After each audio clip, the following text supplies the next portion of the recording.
Hey guys, it's Tia. I'm here again, and today I am going to be talking about the men of the Grand Prix final. And this is so exciting to me because I watched the Grand Prix final live. I watched the men, I watched the women. I didn't watch juniors or pairs, even though I have seen clips of juniors and they were incredible and definitely worth talking about. However, in this video, I'm only going to talk about the men, which give me a round of applause because I always talk about the women and forget men exist. But anyway, I really wanted to talk about the men, especially these men, because this is theoretically your top people in the sport right now. And most of these men, if it's not already confirmed, will be skating at the Olympics and fighting for the Olympic medals. Of course, we have to remember Peter Gumenik from Russia, who will also be there and will likely be mixed in with this group. But in terms of today, we're just talking about the 6 skaters from the standard Grand Prix series. I'm going to structure this video by doing each skater's short program and long program and just look at the competition as a whole.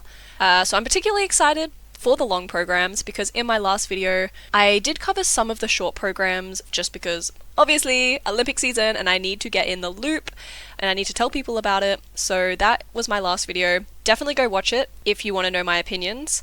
But otherwise, short programs and long programs today. Let's get straight into it. We're going to start with the diva himself, Daniel Grassl. Now, Daniel I've talked about before, probably last time I covered a Grand Prix series, and I think this time watching him, I feel like his jumps were better than I remember. I remember him always having really weird axis and his head being kind of backwards, and I don't know, it just always scared me. Whereas his jumps looked a lot more stable in this particular outing. His jump face. His jump face makes me giggle. And I know I can't be like picky about that because mine is no better. And I mean, everyone has a bad jump face. Like, you're literally spinning through the air at rocket speed. So I'm not judging, but it just made me giggle. And it was the same on every single jump. So I thought that was really funny. But regardless, I think Daniel is just such a little cutie. His mannerisms are just, like, it's not Yuma level adorable to me, but I just feel like he looked really happy in this skate and he just looked like he was enjoying himself. And I love to see that. Especially, you know, like exploring different styles and not being afraid to be a little bit more feminine, a little bit more fun. I think that's just awesome to see, and that really made me enjoy the program, which I actually hadn't seen the program before this, because I didn't cover him in my short program review. So this was a first impression for me, and I did really like it. The costume, I'm not obsessed with it, but I also don't hate it. It's simple, but still kind of elegant. So I think that works for the routine. In terms of the actual skating, he started off the Grand Prix final with a bang. It was stable and I was like, great, this is going to be a fantastic night. This is going to be incredible. Everyone's doing amazing. We'll come back to that. But Daniel Grassl, his spins I think are really cool. He does a lot of different positions, especially the kind of like upright position near the end where his leg is like, I can't even tell which way it's bended. I don't know if it makes me uncomfortable or if I love it. I think I would dislocate my face if I tried that.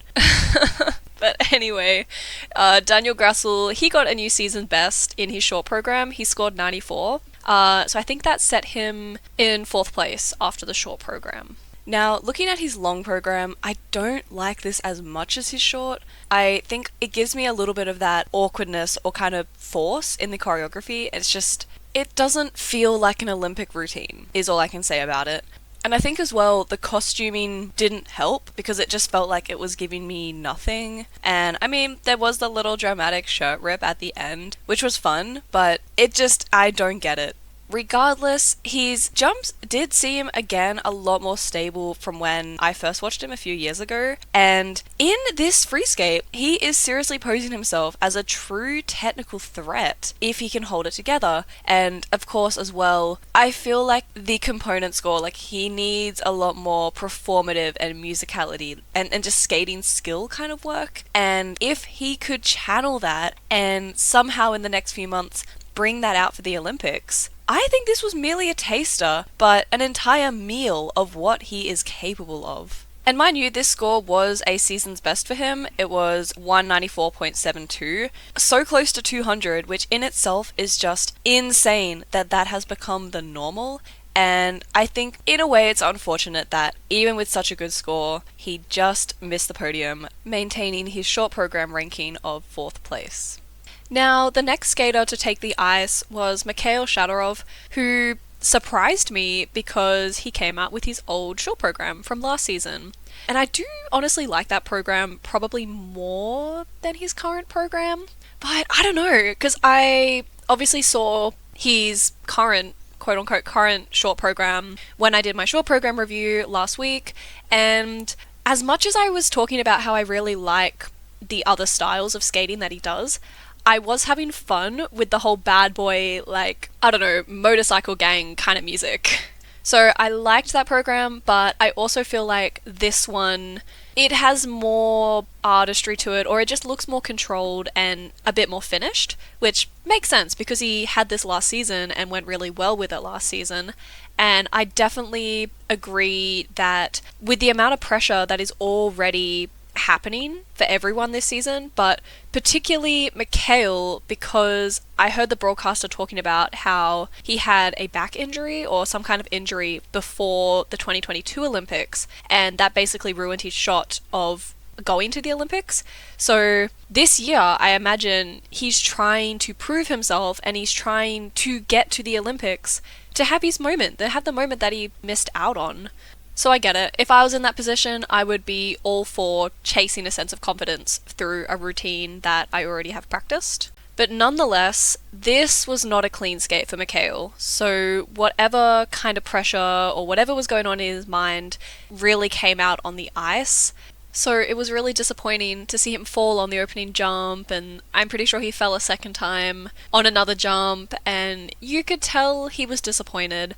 And, you know, probably a bit heartbroken because you want to go out there and you want to do your best in this moment. So I truly felt sad for Mikhail, and watching his skate reminded me how stressful live competitions are. Like, I probably feel more stressed watching skating than actually skating. Because I just wish everyone could be happy and do their best, but that is not how it is. So anyway, short program wasn't great for Mikhail. He unfortunately ended up in 6th place after the short program with a score of 71.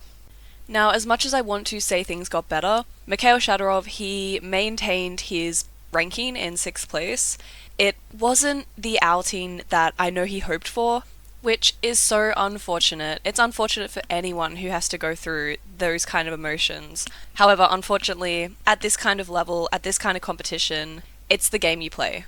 Nonetheless, I was obsessed with the costume. I just really like how the blue looked on him.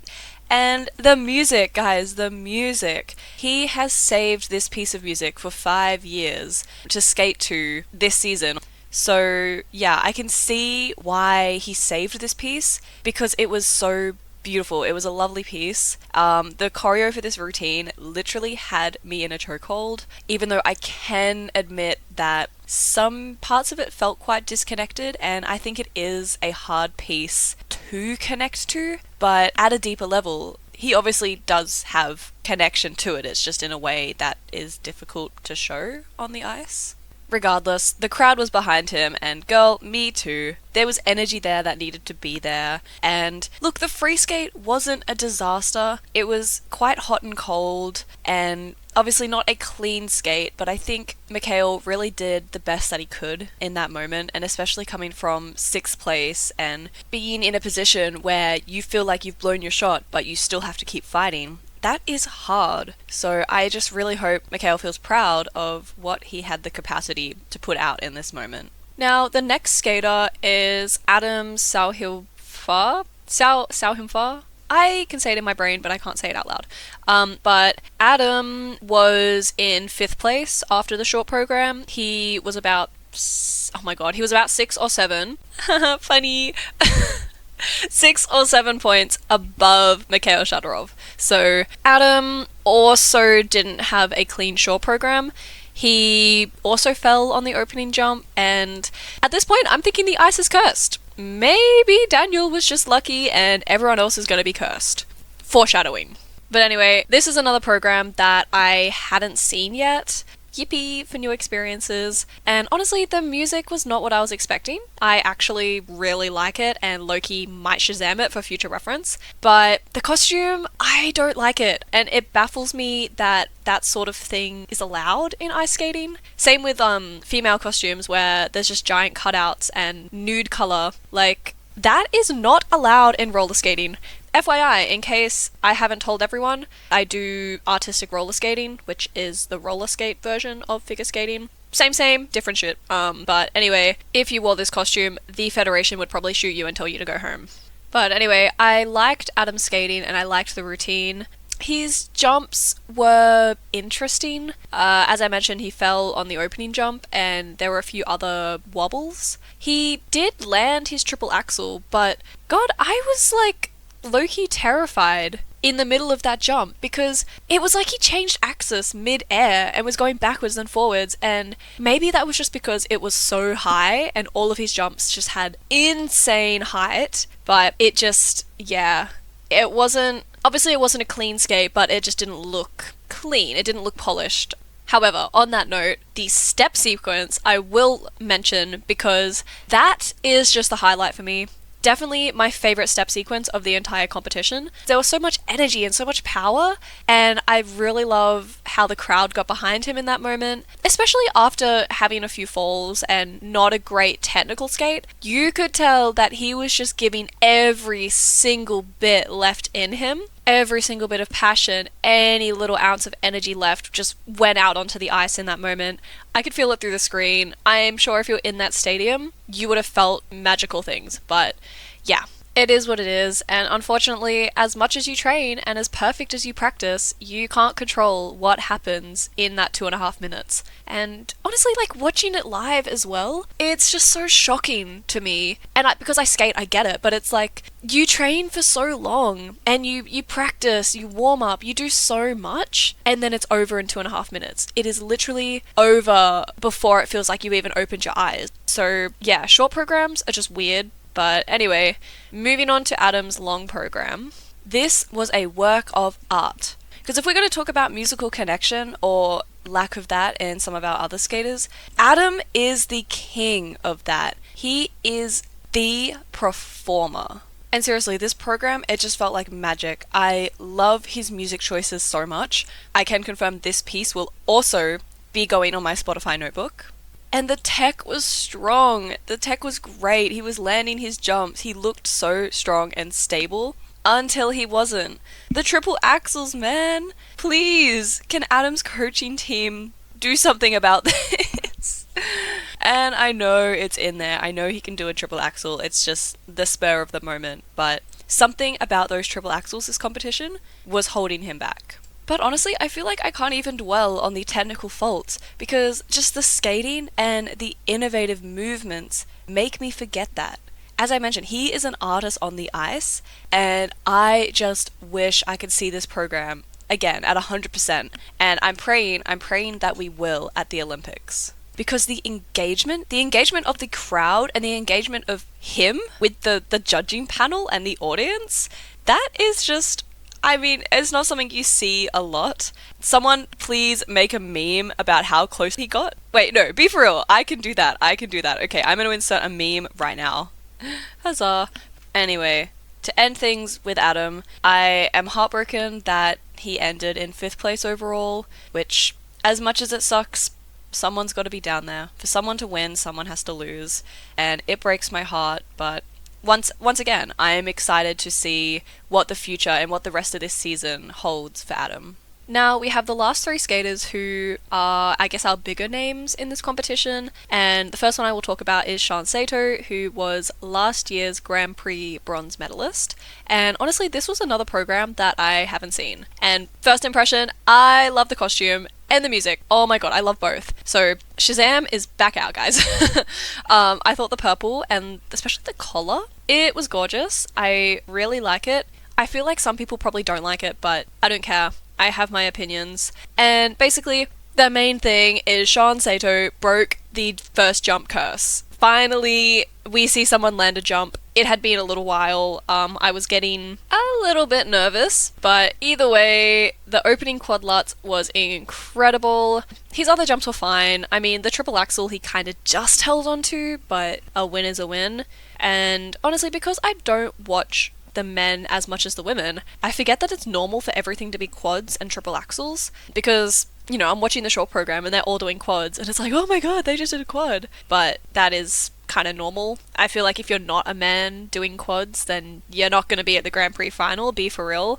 So yeah, Sean Sato had a great short program. It put him in second place after the short, and he also had a season best actually, with a score of 98.6. So edging on that 100 mark, which is incredible, but it's a mark that set him up really well leading into the free program, which the free program I hadn't seen before, and seeing his costume in the warm-up, it made me excited because it was so fun, it was so fiery and fierce. So I had no idea what this routine was going to be about, but I was sad.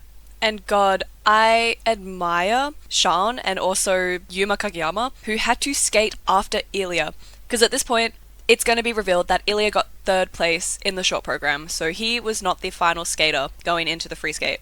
And not only that, I don't want to ruin the rest of the video, guys, please keep watching, but it was not just any skate. It was a world record skate. That just happened on the ice before he had to go out and do his thing. So, God, I admire the ability of Sean to get out there and do something incredible and to skate flawlessly. He had a wonderful skate and he was so happy with it, which makes me happy. It makes me happy to see him happy. And while the routine wasn't as technically advanced, obviously, as Ilya, he did hold it together, and it was enough for him to get a new season's best, which was 292 point something, and he scored third place overall. Now, our next skater is my little pumpkin, Yuma Kageyama, and I talked about this program a lot in my last video, so I'm not going to dwell on the program and the costume and the music itself too much. However, it is really growing on me. Even though the music is not exactly my style, I can appreciate how it was made specifically for him, for this routine, and you can tell how every single movement, every jump, every spin just fits together perfectly like a puzzle. And in this short program, Yuma was on fire because he skated probably the most stable out of this entire competition. His jumps were so floaty and effortless. He just makes it look so easy. And the knee bend is just, oh my god. Eject that into my bloodstream. An oxygen mask, oh my god, let me have that forever. It was just gorgeous, and even better, he was having fun. Kind of like Daniel Grassel, he just looks so smiley and bubbly, and this is why he is my little muffin. Oh my god, I am just in awe. And he deserved to have that happy moment, his little victory dance. He deserved everything. He deserves the world. And this was a new season best for him. He got 108.77, which beats his I think his personal best, but I know it beat his score from the 2022 Olympics. So going into another Olympics and, obviously the Grand Prix final, which we're doing right now, being able to get such a high score and I guess perform at your peak capacity, peak potential under pressure is incredible, and it's the confidence that you need to fight for the gold medal. Because if someone's going to take Ilya down, I think Yuma's got it. I think Yuma can. And I'm not saying I want it to happen, but I want to see challenge. I want there to be that element of not knowing who's going to win. Like, I just don't want it to be a given. And we kind of got that at this competition, Loki. But anyway, I'll talk about that later because we need to talk about Yuma's long program. And talk we will, because clearly if you've realized how long I've talked about Yuma Kageyama, you can tell that he is really growing to be one of my new favorite skaters, or one of my favorite men at least, which is exciting because I need a reason to keep up to date with the men and actually watch and talk about them. So you're welcome. But basically, this free program was another routine where the music was made specifically for him, and oh my gosh, oh my gosh. Oh my gosh, oh my gosh, you guys. You're only gonna get that if you're a freaking nerd. But anyway, this skate was just so mesmerizing to me. And I think as well, being in this position, being the first place skater, the last skater after the short program, and having to skate after the bombshell that Ilya dropped. The pressure couldn't be any higher, but my little Pookie, he took that as a challenge and he did his best. Tell his heart was on the ice, and even though there were errors, it was beautiful. And you can't doubt that. It was incredible. Like I mentioned, I can't believe it's taken me so long to fully immerse myself into Yuma's skating because he's just a little muffin. I love him so much. And I know that there are such better days to come and that this is only the warm-up. This is a taste of the absolute danger that Yuma will be in February.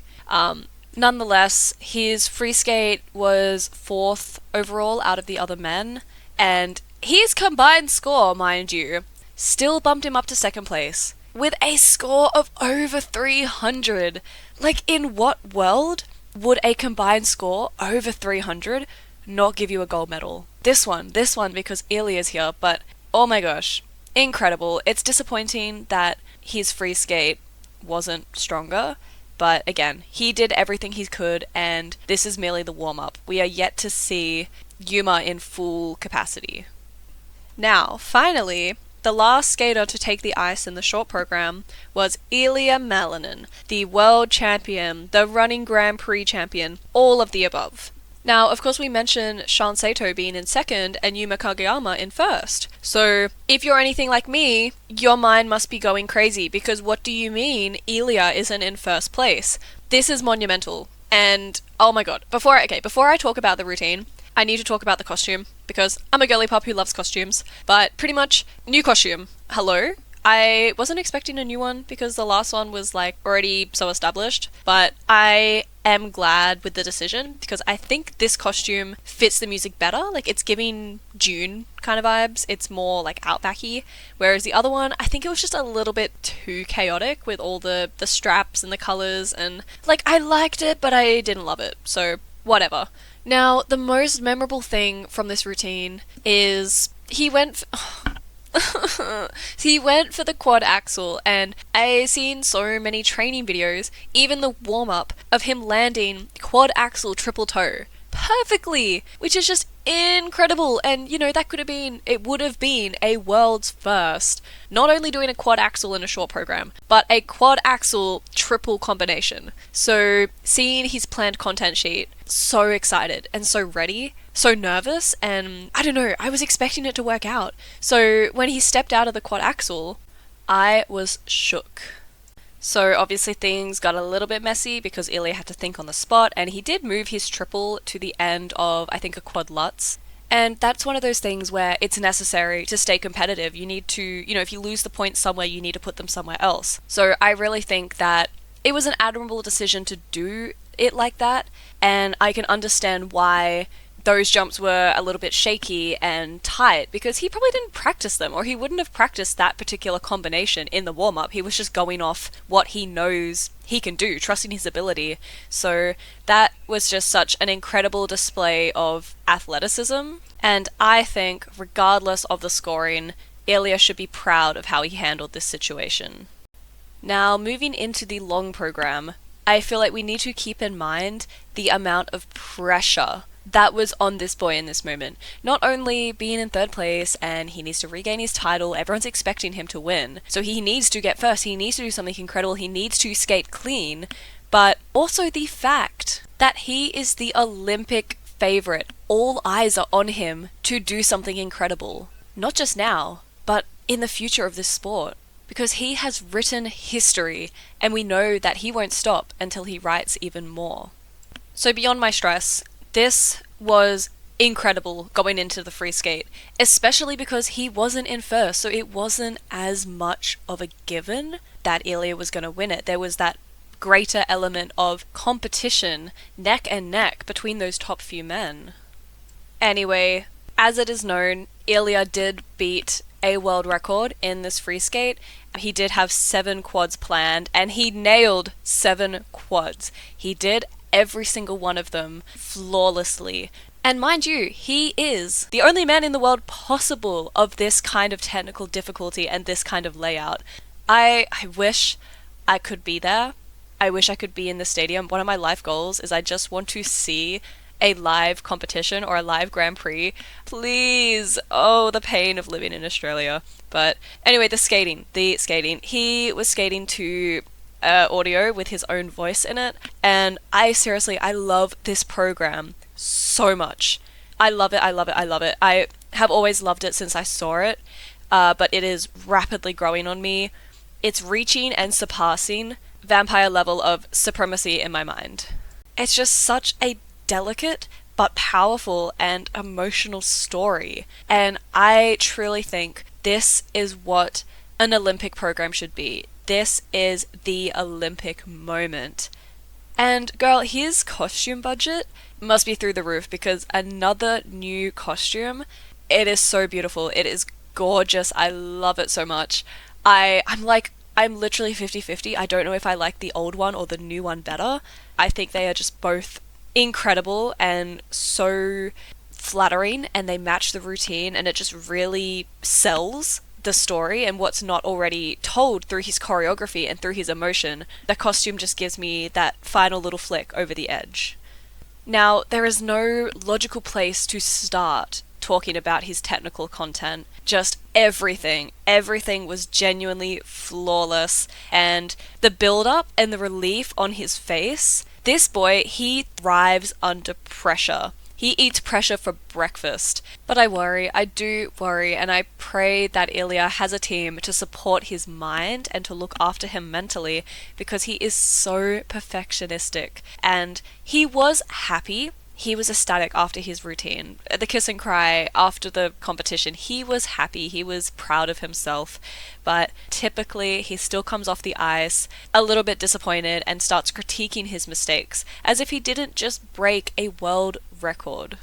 So Ilya, please just look after yourself. And oh my gosh, I just need a week to 2 weeks to recover from this routine. I think I'm going to go watch it immediately right now, just because it is so incredible. And watching this skate, watching the energy, and I can't stop talking about the energy and the passion and the power and everything that went into that skate.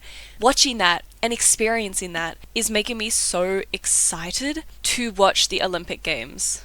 Excited, but terrified. Terrified of this little thing called the Olympic favorites curse. I don't want to talk about it. I'm not going to talk about it right now because I've talked long enough. This video ended up a little bit longer than I was expecting, but I had to. There is just so much I needed to talk about, and I have such big feelings and opinions and critiques about these routines and about this competition that I just needed to share with someone.